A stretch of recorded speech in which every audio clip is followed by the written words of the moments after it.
हम और आप अपनी गली मोहल्लों में, अपने पैशनेट में, अपने इलाकों में, अपने विलेजेस में, अपनी सिटीज में एमए बीए की इतनी भरमार है, आपकी और मेरी सोच दंग रह जाए अगर गिनने लग जाएं तो।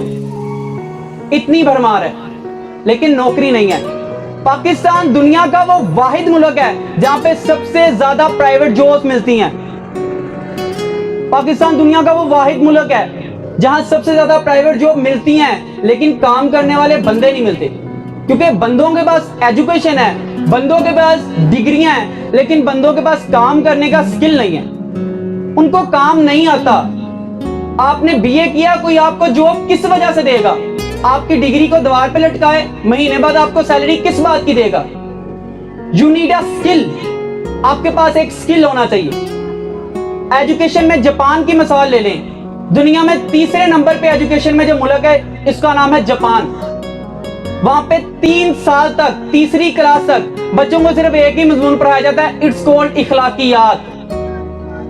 इंसानों को किस तरह डील करना है, किसी से बात किस तरह करनी है, किसी को रिसीव किस तरह करना है, किसी पे गुस्सा किस तरह करना है, किसी को मनाना किस तरह है, इट्स कॉल्ड इखलाकियात।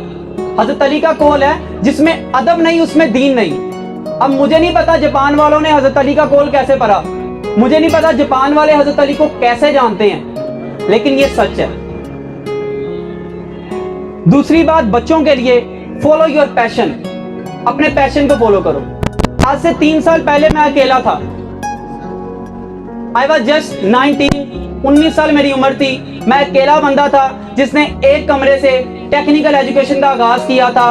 आज भी उसके एम तब्दील नहीं हुए, उसका विजन तब्दील नहीं हुआ, उसका हौसला नहीं बदला, वो कभी हारा नहीं, कभी डरा नहीं। हाँ, गिरा है लेकिन संभल गया है, क्योंकि इंसान की डेफिनेशन है, इंसान की डेफिनेशन में गिरना और संभलना डाल दिया गया है। वो इंसान ही नहीं जो गिरता नहीं, और वो इंसान ही नहीं जो गिर के संभलता नहीं।